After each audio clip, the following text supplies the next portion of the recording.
So I'm going to share my screen, of course, because I've got a beautiful slideshow for all of us to enjoy. So as Lori said, yes, I'm the children's librarian here at the library. So Lori's been gracious enough to let me do my talk. This was scheduled to happen sort of at the beginning of bike season 2020, and then obviously we had to cancel it, sadly. So here we are, though, a year later, virtual. So just a little bit of background. My partner and I decided to tie the knot in November of 2018. And as two redheads, we didn't really feel the call to go somewhere tropical. We don't really do well with the sun. My partner gets sunburned in the shade, that sort of stuff. So we definitely weren't at that time of year, which is very popular for tropical destinations. That wasn't calling to us. And we had talked about riding our bikes across P.E.I. a couple years prior and never went. So this was the perfect opportunity to finally do it. When I told some of my girlfriends that we were going, one of them sent me this image right here of Anne and Gilbert. She said this is how she was going to picture us making our way across P.E.I. So although we didn't have those clothes, that attire, I do have a bike very similar to Anne's, as you'll see. So it's actually not very far off. So let's get started. So we did, of course, like any good librarian, lots of research before we went. So there are quite a few different cycling tour groups that you can book with. You'll see some of them do all sorts of the like Eastern destinations, like bikes across Newfoundland or New Brunswick. We did end up going with P.E.I. cycling tours. The owner, Cynthia, actually lives on the island. She only does this in the summer. This is like her summer job, although she does really encourage biking all year round. So we did end up going with Cynthia for several reasons. Okay, so we were looking for, yes, flexibility with start dates. Some of the other companies, they don't let you sort of pick your own dates. They sort of say every tour starts on a Sunday or every tour starts on a Monday, that sort of stuff. So we were looking for a bit more flexibility because, as you can see, we did drive across the country to get there. We did want to go on our own, so we did want to just have a self-guided tour, which most groups do have, including this one, and of course, competitive pricing. So we got all of that when we booked with P.E.I. cycling tours. And then they also moved our luggage for us every day. So there was luggage transportation included. So they would pick it up from our hotel and drive it. So it would be waiting for us at the other end. We also got breakfast included each day. We got a bit of a discount because we did end up bringing our own bikes. And then because we drove, we did need somewhere to leave our car. And that was also provided for us. So that was great. So we felt like everything that we were looking for, which was great. Big bang for our buck. So we did drive. We did the 18-hour drive out east. My partner did that when he drove to Halifax, and he said he would never do it again. And then he did. So for love, he did it for love.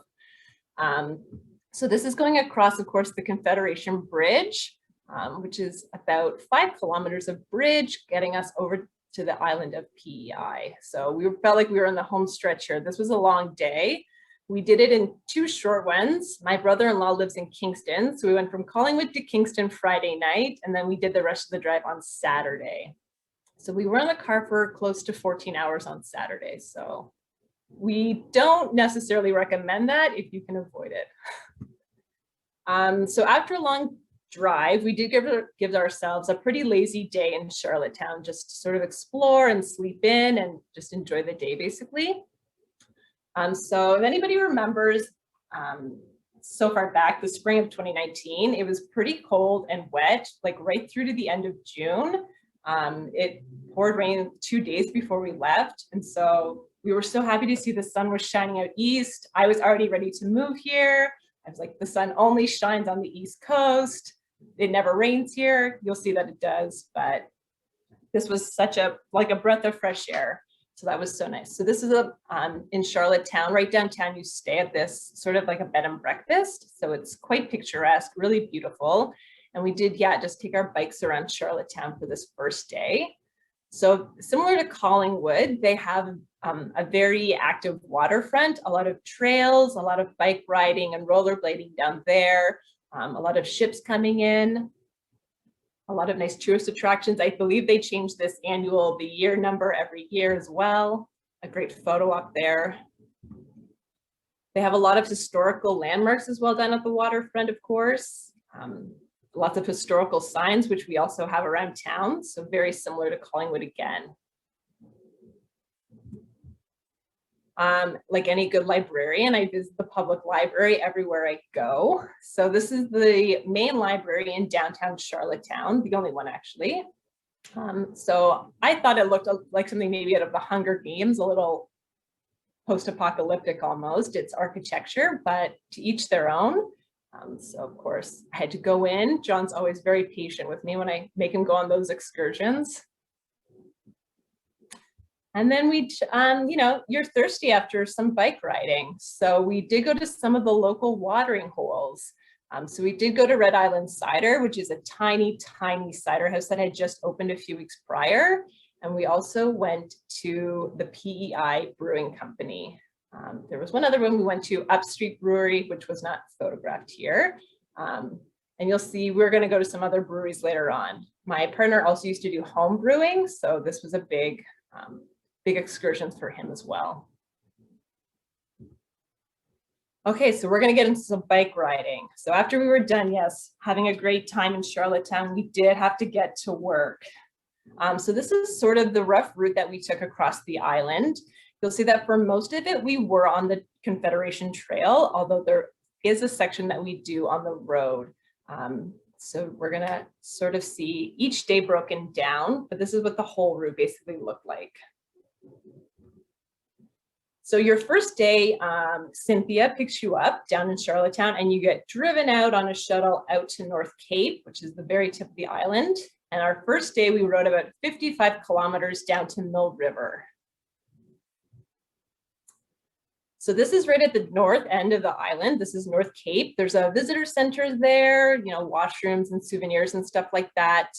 You can see the white caps coming in. It was a bit of a windy day to start, which is fitting because we didn't know this, that there's actually a research for wind turbines at the north end of the island as well. So you can see my bike right on the very left of the screen here, just for scale. So if anybody's seen wind turbines close up, they are massive. So this is actually Canada's sort of, yeah, like leading research facility for wind turbines, which is pretty neat. John wasn't ready to go, so I had to do a little bit of exploring. So he finally was ready. So your first stretch is down to the trail. So we actually started our ride on the road. So the first about 8 kilometers or so you're on the road, but you can see it's pretty quiet out there. Not too many people driving all the way out to North Cape. I don't know why, because the view is beautiful. So you do drive, yes, on the road down to Tignish, which is where the Confederation Trail for us starts. If you're coming from the other side, this is where it ends.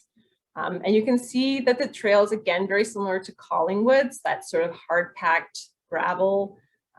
And again, like another beautiful sunny day. So it was nice again. I was like, see, the sun only shines in P.E.I. So here we are at another library. John's so patient. We did get off the trail. This was maybe early afternoon to have some lunch in Alberton. So again, actually very similar to Collingwood. This is right along their train station. They've repurposed what used to be their train station here to be the new library. So it was unfortunately closed, but quite charming. A lot of really sweet little towns like this all along the trail for you to get off to have lunch or just to take a break. Or explore a little bit, do some souvenir shopping. A lot of great sights to see as we sort of make our way across the first stretch on the island there. So here we are after lunch, back on the trail. Again, still beautiful. And you can see here the trail's really not very busy still this far up. School hadn't finished yet, so I don't know if that had an impact either, but we felt like we had the whole island to ourselves. You're pretty secluded on the trail. And yeah, there didn't seem to be a lot of traffic on any of the roads we passed or on the trail. So it was nice and quiet. So we did stop at McCausland's Wool Mill. So this is one of the last operating wool mills in Canada. There's only a handful left, I think 5 to 8 or so across the country. If anybody shops in downtown Collingwood, the store Haven actually has blankets from this wool mill as well. So John does have a blanket from here. So we felt like it was pretty exciting to go and visit. This was right around the corner from the hotel that we stayed in Mill River. So this was our last stop of our first day. And they do allow you to go inside. So this is really interesting. Since I sit on the health and safety committee at work, they seem to be very relaxed there. We weren't even sure if we were in the right place because there's not really a front office. We just sort of walk in and an employee just sort of heard us and came over and we said, we thought you were open for tours. And he said, oh yeah, you can just like, yeah, wander around, just don't touch anything. Were the only words of wisdom we were given. And so then we did. We sort of were just told to not touch anything, and we were allowed to sort of wander and explore through the wool mill on our own, which is very interesting because there's a lot of big pieces of equipment that were operating. It's pretty warm in there. So we were ready for it to like burst into flames when we were inside or something. We kept like noticing where the exits were, but we made it out unscathed, and they make really great wool blankets if anybody's ever looking for one. So our second day was a little bit longer. We rode from Mill River to Mascouche, which is about 65 kilometers. And we also did a detour this day. John says it was only 5 kilometers, but it felt like more than that. So this was our longest stretch of the whole trip. So we've got another beautiful day, cloudless sky. Here's some of the classic red dirt fields that you find across the island. And then, of course, you have to go to the Potato Museum. I was making the joke that I don't think they let you off the island unless you go to the Potato Museum. So we took photos of each other. The staff are really great and obviously very used to taking couples and family photos with the giant potato up front. I'm almost surprised that there wasn't somebody just out there waiting because they said like they've seen every pose and every like joke with the potato. They, I think, are just used to always people taking photos and being asked to take photos up front. So it's a lot of fun. So the museum's actually, half of it is local history for the island. And then the other half is, yeah, the history of potato farming and tractors and farm equipment and different things like that. So it's actually a really well done museum. There's a little shop right in the middle, again, to get souvenirs. So lots of fun stuff here. It's about $10 to get in. But it's pretty interesting, and they've done a really great job sort of doing, you can see I'm here at the sewing machine. They've done a really great job setting up different sort of scenes and stuff throughout the museum. It's pretty fascinating, actually. So after that, we did make it, this was our detour. So when we were at the Red Island Cider House, somebody there told us that the best beer on the island was at this new brewery called Moth Lane. So this is truly in the middle of nowhere. We detoured off the trail and like onto sort of a highway, and then off the highway, literally onto like a red dirt road. And it is a very tiny brewery. This was John's favorite stop on the entire trip though. The bartender is also the brewer and he serves all the beer. And so he felt like it's like one of those hidden gems that you find on an island that only locals know about and tell you about.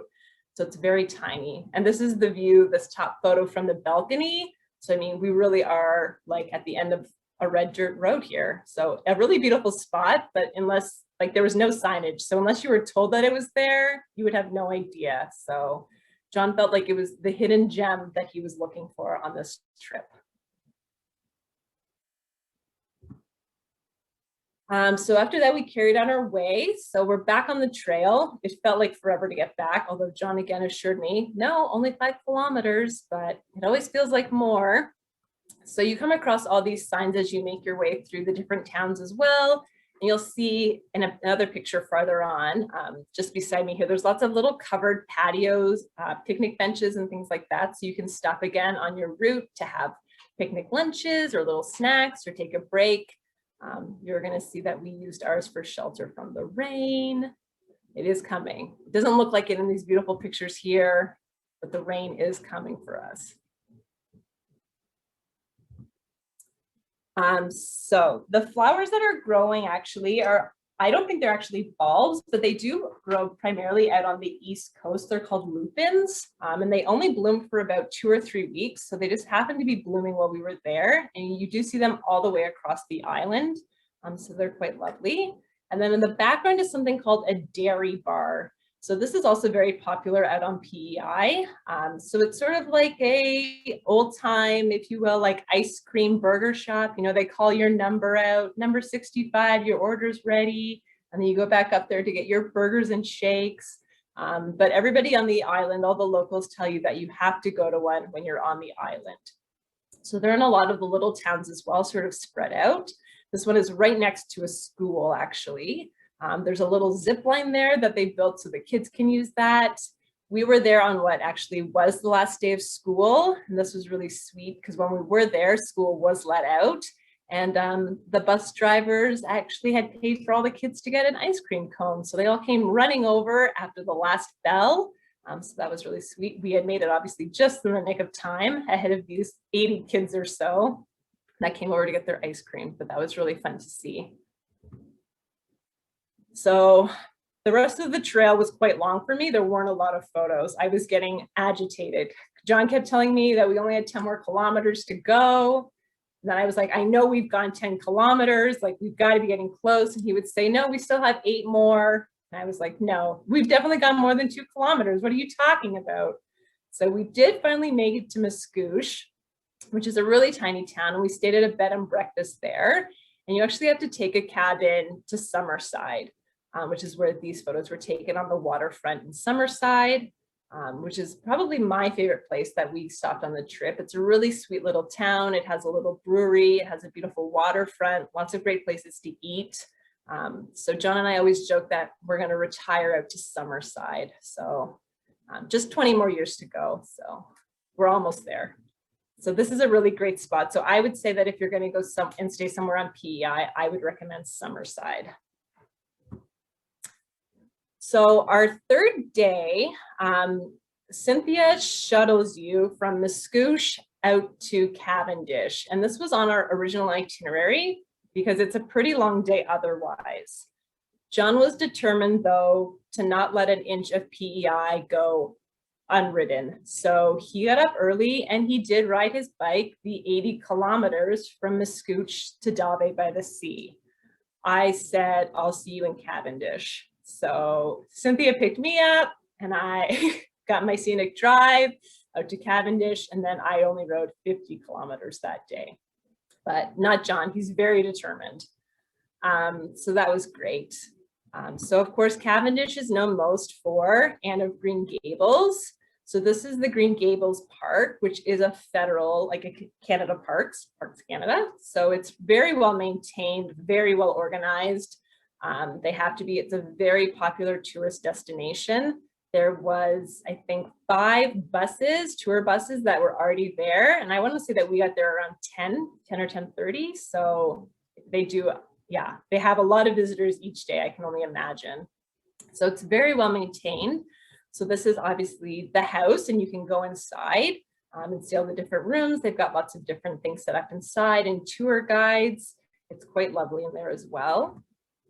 There's a wooded area, the Haunted Woods, that you sort of meander through to go see the old schoolhouse.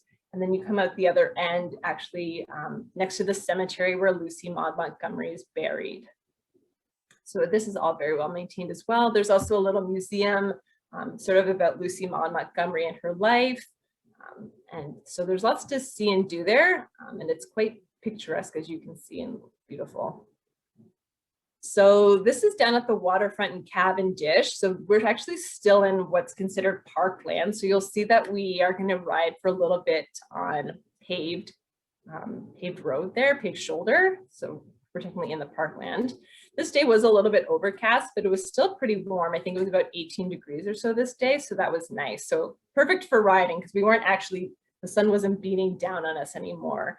But I can only imagine how beautiful this scene would have been if it was a clear sky, blue sky, and that sun was shining down. But you can sort of see still like the red of that soil is still there for sure, that P.E.I is famous for. Yeah, so here we are. Again, it's not very busy, obviously, since I'm being a horrible bike rider. I'm just in the middle of this path here, doing whatever I want, apparently, going rogue. So I was pretty happy we were on this nice paved sidewalk for a little while. But Cynthia did warn us that this is the worst stretch that we're coming up to. because we are going sort of toward the north shore of the island. And this is where the trail actually goes south back into Charlottetown. So we are sort of leaving the trail behind for a little bit. And we are going to be on a busier road, a much busier road, and it does not have a paved shoulder, which we can see here.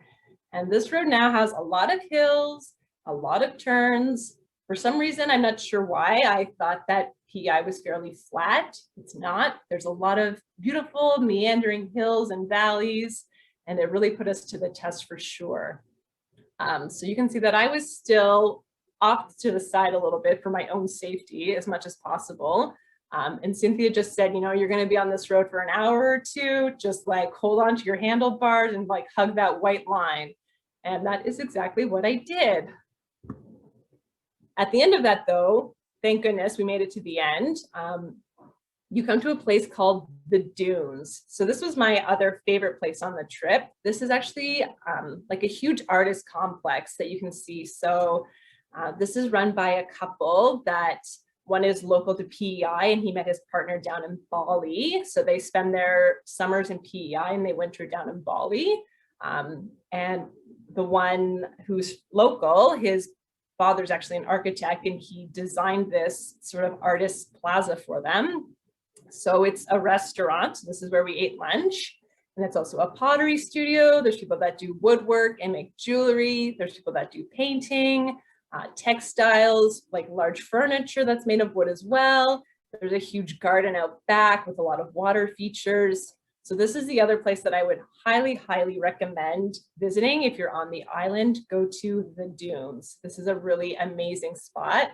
As I said, we sort of stayed there for lunch and did a little bit of walking around after just to pick up again some souvenirs, but I probably could have stayed there much longer if I'm being totally honest. So a really neat place for sure.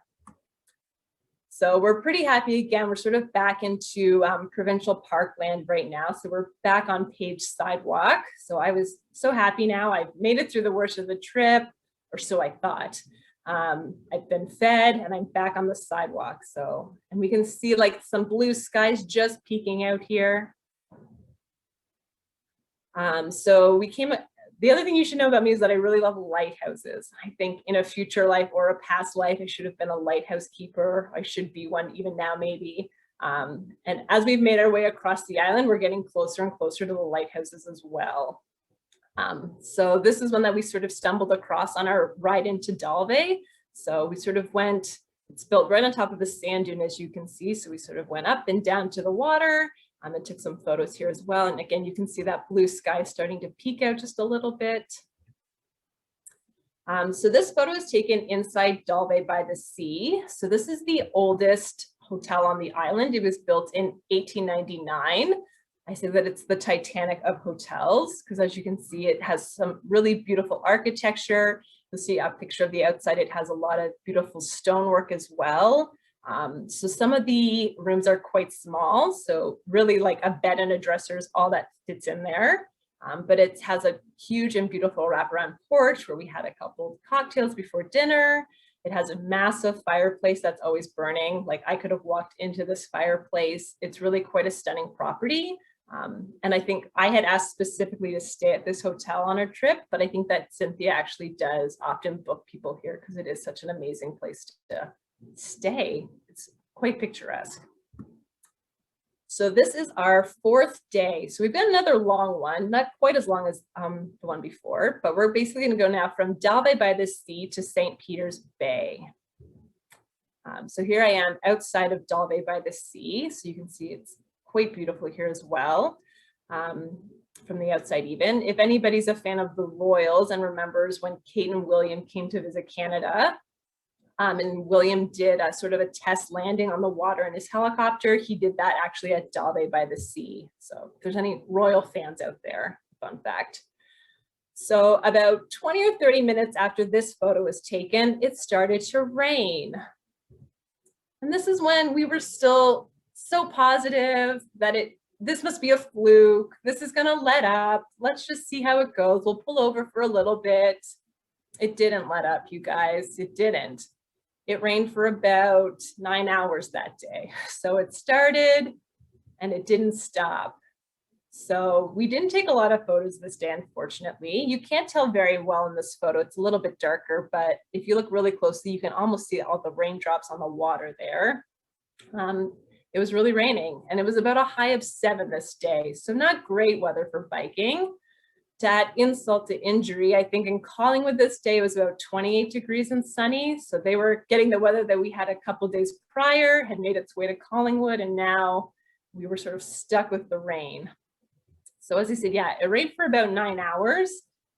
So we just biked like straight on through. We contacted Cynthia and we were like, is our luggage there yet? Because we are soaked through, like really like through my raincoat, through my sweater, through my t-shirt. It really was relentless that day. But Cynthia was great. She had taken our luggage early. She messaged us to see if we wanted to be picked up. John, of course, would not hear of that. We had to bike every inch, of course, of that island.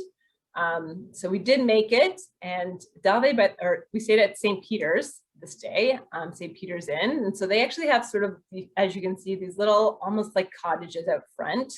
So this is actually where you stay. So their main hotel area is actually just sort of check in and check out, and their dining room. And then you stay in these sort of charming little cottages and bungalows. So this was after dinner when it finally did stop raining. So again, like you can see those sort of rolling hills of P.E.I, quite picturesque, of course. Again, we were just saying before I started here, like what a beautiful island it actually is. I know now why it fills up so quickly. And you can see just a hint of sunshine in the distance there. So we were so hopeful for the following day, our last day. We thought we were done with rain. It's going to be a gorgeous day. We just know it. So we were ready to go from St. Peter's Bay to East Point. So our last day, 50 kilometers. We were like, what a breeze. It's going to be a gorgeous day. We're going to fly right to the end of this island. It was raining, you guys. We went to breakfast. It wasn't raining. We finished breakfast. It was raining. And this is one of those days, you know, we're checking the Weather Network app. We're like, this is going to let up too. We were still so hopeful. You know, and it's one of those days, rain, like, oh, rain ends at 9:20, rain ends at 10, rain continues past noon. So we sort of had to make a final call because we kept just hoping that it was going to let up, and it just didn't. So we finally just sort of bit the bullet and decided we better just go and make it to the end of this island. So we did decide to go, as you can see on the right here, on the road. The day before, as it continued to rain and we were on the trail, John's his brakes took quite a beating. There was a lot of gravel getting stuck up on his brakes. You also felt like you were working twice as hard and going half the distance on the trail as you sort of started to sink down a little bit more as things got softer and waterlogged. So we had learned that lesson from the day before. So we did end up going on the road to make our ride that much tiny bit easier. So the rain did eventually sort of peter out off and on. And even though we didn't ride on the trail, we did cross the very end of it, which you can see here in Elmira. So the trail is about 273 kilometers. And you'll see the total that we did, of course, because we have a little at the beginning and a little bit at the end. So this is again another little tourist center, another place to get little snacks and stuff. And so we did stop here just to take some photos and, you know, to say like we did the trail essentially, even though we sort of meandered off course a little bit there. So in the picture on the right again, you can sort of see that hint of blue skies just starting. There was hope after all. So now we're back on the road for our last stretch. We're about 10 kilometers from the end of the island now, you know, and that blue sky is just coming out even more. I like to think, yeah, the universe knew that we were finishing. This was our chance. So we're so happy again, like stopped raining. We're almost there. We're on the paved road. Everything's coming up roses. So we finally made it to the lighthouse at East Point. We did it. And we had learned from the day before when we were literally soaked through, we did this day bring a change of clothes with us because we were still a little bit damp. So the really great thing about East Point for me is that this lighthouse is actually also a little museum. So you do get to pay to go inside and up to the very top of the lighthouse. and each floor has a different exhibit. So there's a floor that's all the different light fixtures that they've used and the light bulbs, and other ones, the history of all the different lighthouse keepers that they've had.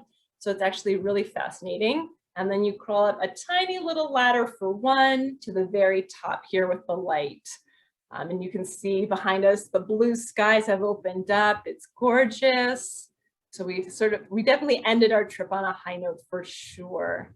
So you can see the view from the very top of the lighthouse here. So there is a little restaurant that you can eat at the lighthouse, and they have spots for picnics and things like that. So another beautiful day. Again, because John's a very serious cyclist, he has a little calculator. So John did 336 kilometers approximately. So I was a little bit closer to just over 300 kilometers that it took us to get across the whole island.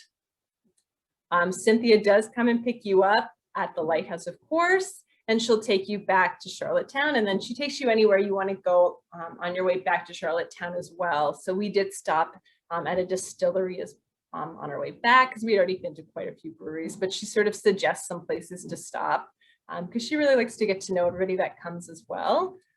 And she basically takes you back to Charlottetown, right where you started. So we did get to spend another night in Charlottetown before we started that long journey home again.